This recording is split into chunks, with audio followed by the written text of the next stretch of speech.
नमस्कार, आप देख रहे हैं चाणक्य न्यूज और मैं हूं आपके साथ मानवी ठाकुर। आज की कुछ खास खबरें।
हमारे साथ मंत्री धर्मेंद्र पटेल जी हैं कि धर्मेंद्र लोधी जी हैं। किस तरह से ये आप और आगे चले किस तरह से आप देखते हैं थोड़ा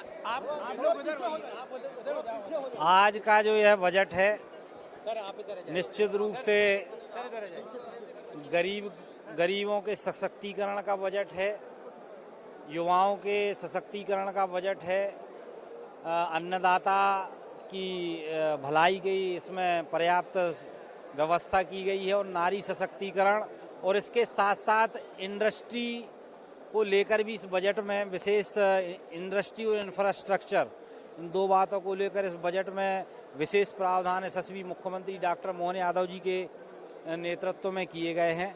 संस्कृति, पर्यटन, धार्मिक न्यास और धर्मस्व विभाग की बात करें तो इस इन विभागों के लिए भी इस बजट में पर्याप्त प्रावधान है।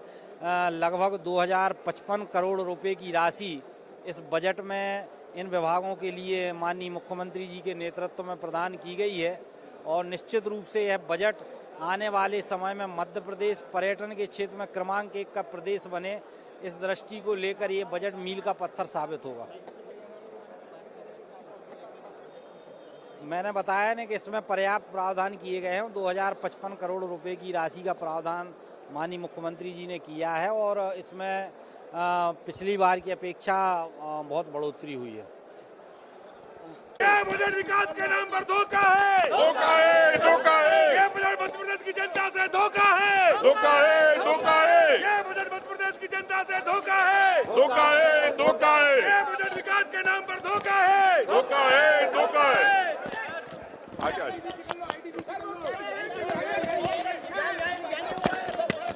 देखिए, सरकार ने, वित्त मंत्री जी ने अपने बजट भाषण में स्पष्ट कहा कि राजकोषीय घाटा 74,000 करोड़ से ज्यादा का होगा। जब आपके पास पैसा नहीं और ये वित्त मंत्री ने माना कि घाटा है, राजकोषीय घाटा, तो आपने इतनी सारी योजनाओं के आंकड़े गिनाए हैं, ना किसानों की आय दुगनी की बात करी है, ना आपने युवाओं को निश्चित नौकरियां मिले उसकी ना बात हुई है, ना कर्मचारियों को महंगाई भत्ता बढ़े उसकी बात नहीं हुई है। नर्मदा किनारे 5,000 हेक्टेयर जमीन पर ये वृक्षारोपण करना चाहते हैं, पैसा है नहीं। पहले जो किया था वृक्षारोपण मां नर्मदा के नाम पे 350 करोड़ का घोटाला, दोबारा एक घोटाला और होने वाला ना। पूरे इसके अंदर बजट के अंदर महंगी बिजली मिल रही है आम व्यक्ति को, ना बिजली की बात की जा रही है कि बिजली की दरें कम होगी, और एक तरफ अडानी को पूरा प्रदेश बेचा जा रहा है बिजली के नाम पे। आप जब उसको लाखों करोड़ रुपए दे सकते हो अडानी को, तो आप मध्य प्रदेश के लोग बिजली का बिल भरते हैं, उनको कम दर के अंदर बिजली कैसे मिले। साथ में ये भी कहना चाहता हूं कि विधायकों ने कहा 230 विधायकों की बात है, भाजपा के विधायक भी हमको कहते हैं कि विकास निधि बढ़ी जाए। जब आप 2 करोड़ रुपए विकास निधि नहीं बढ़ा सकते हो, 200 करोड़ रुपए नहीं बढ़ा सकते हो प्रदेश के विधायकों के क्षेत्र के कामों के लिए, जनता के कामों के लिए, तो आप लाखों करोड़ रुपए आप प्रदेश की जनता को कैसे दे सकते हो। ये झूठे आंकड़े माननीय वित्त मंत्री जी ने दिए। मैं कहता हूँ साथ में अध्यक्ष जी का भी अपमान है सदन के, जिन्होंने व्यवस्था दी थी कि 230 विधायकों का विकास निधि ताकि ये लोग विकास करा सके, तो ये भी माननीय अध्यक्ष जी का भी अपमान किया इस वित्त मंत्री जी और इस सरकार ने। Thank you. यह बजट उद्योग से लेकर के कृषि, गरीब कल्याण और हमारे सारे व्यवसाय की वृद्धि के अंदर एक सहयोगी बजट बनेगा, और पर्यटन विकास से लेकर के सिंहस्थ का जो आयोजन होना है उसके लिए भी पूर्ण इसके अंदर जो एक रोड मैप बनाया गया है। निश्चित है विकसित मध्य प्रदेश 2047 का जो रोड मैप है, और डॉक्टर मोहन यादव जी का अभ्युदय मध्य प्रदेश, जिसमें इंफ्रास्ट्रक्चर और इंडस्ट्री का विकास भी हो, उस सब के लिए सारे प्रावधान किए गए हैं। और वित्तीय अनुशासन को बड़े समुचित ढंग से जो हमारे राष्ट्र के अंतर्राष्ट्रीय स्तर के वित्तीय अनुशासन के मापदंड हैं, उन सबको पूरा करता हुआ बजट है जो मध्य प्रदेश के विकास के अंदर एक नई गाथा लिखी। आरोप लगा रहा है कि बजट अच्छा नहीं आया, लाडली बहनों को कुछ नहीं दिया, बुंदेलखंड के लिए कुछ नहीं दिया। लाडली बहनों को 1250 से 1500 रुपये कर दिया गया है पहले ही, और लाडली बहनों के लिए इस बार 23,000 करोड़ का प्रावधान इस बजट में रखा गया है।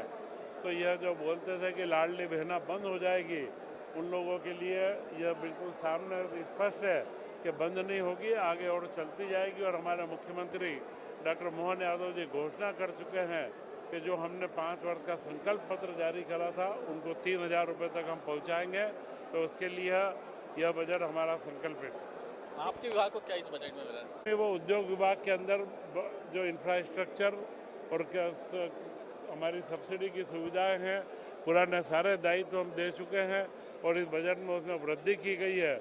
जो औद्योगिकरण की तेज गति मध्य प्रदेश में बढ़ी है, उसके अंदर यह सहयोगी बजट रहेगा। कांग्रेस जिस तरह से आरोप लगा रही है कर्ज लेने को लेकर, यूएस जो डील हुई है उस पर भी ये डील भी कहीं जिनका सीधा सीधा एब्स्टिन फाइल में जिनका नाम आया है, जिसने देश को बदनाम करने का काम किया है, और तमाम तरह के जो हमारी विदेश नीति है, उन विदेश नीतियों की पोल खोलने का काम हमारे आदरणीय राहुल गांधी जी ने करा है। तो इन सब को लेकर के एक सरकार में एक डर है, भय है, और इसीलिए इस तरह के अनगनन आरोप लगाने का काम सरकार कर रही है। राहुल गांधी ने एक ट्वीट किया है जिसमें उन्होंने एआई समिट को लेकर बोला है कि जो भारतीय डेटा है वह बाजारों की किस तरह देखते हैं आप इस बजट को? बहुत ही दुर्भाग्यपूर्ण और निराशाजनक बजट है ये। 4,70,000 करोड़ का बजट लाया गया है, उसमें से 5 लाख करोड़ का कर्जा मध्य प्रदेश पर है। मतलब कि आय अठन्नी है और खर्चा रुपया का करने चले हैं ये लोग। और इतना बड़ा बजट लाने के बाद आदिवासियों के लिए क्या दिया इन्होंने, युवाओं के लिए क्या दिया? रोजगार बोला कि 50,000 रोजगार देंगे। इतने सालों तक यही सुन रहे आ रहे हैं कि रोजगार मिलेगा। पेपर लीक में युवाओं का भविष्य भी खत्म हो रहा है और उनको रोजगार भी नहीं मिल रहा है।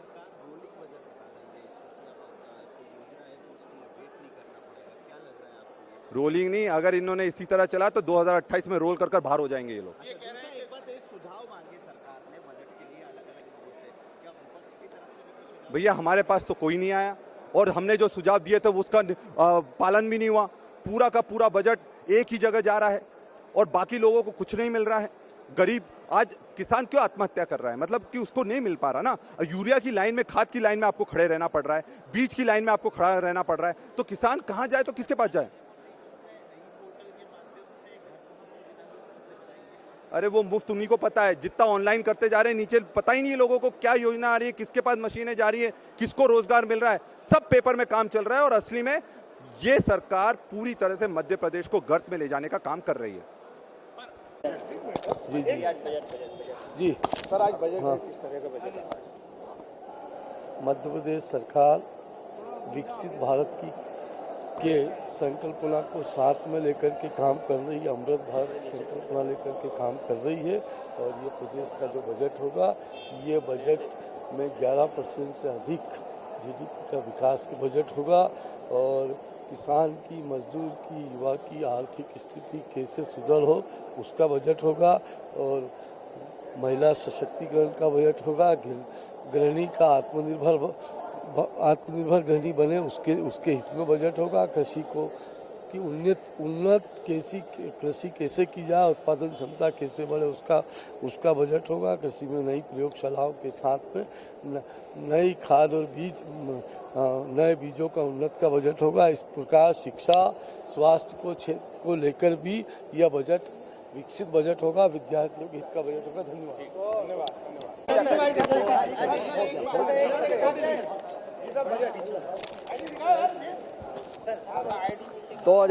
2026-27 का बजट आज प्रस्तुत होगा। बजट जनता को समर्पित होगा, जनता के लिए होगा और सर्वस्पर्शी बजट होगा। सभी वर्गों का इसमें समावेश होगा और बेहतर बजट जो कहना चाहिए वो 2047 का जो संकल्प है उसको सामने रखते हुए विकसित मध्य प्रदेश का भी बजट ये आज उसमें समावेश करेंगे। सर, 2028 में सिंगास थे, उसको भी ध्यान में रखा जाए। सभी चीजें आ गई उसमें। और जो स्तंभ बताए मैंने, ज्ञान, वो ज्ञान के जो 4 आधार स्तंभ हैं उन 4 पे फोकस किया है। किसान कल्याण वर्ष घोषित किया है 2026, तो उसका भी पूरा हमने ध्यान रखा है। इस मध्य प्रदेश के 8.5 करोड़ जनता के लिए बजट है और ये बजट इस प्रदेश की जनता और अपेक्षा और आकांक्षा का बजट है।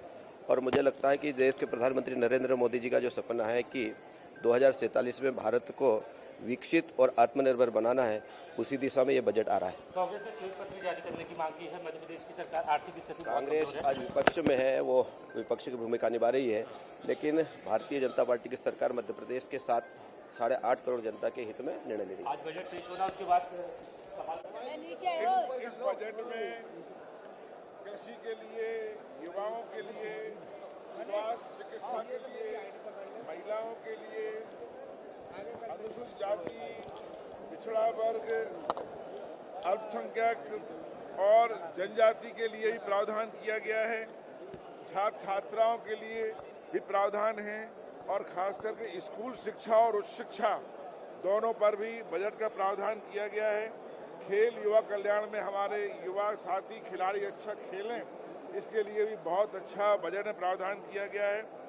महिलाओं का बहुत सम्मान रखा गया है, महिलाओं के लिए बजट में अधिक प्रावधान किया गया है और खास करके उद्योगों के लिए, जो पिछला वर्ष उद्योग वर्ष था, उन उद्योगों के लिए बढ़ावा देने के लिए बजट में पर्याप्त प्रावधान किया है। कुल मिलाकर बजट बहुत सुंदर है, संतुलित है और सबको प्रभावित करने वाला है।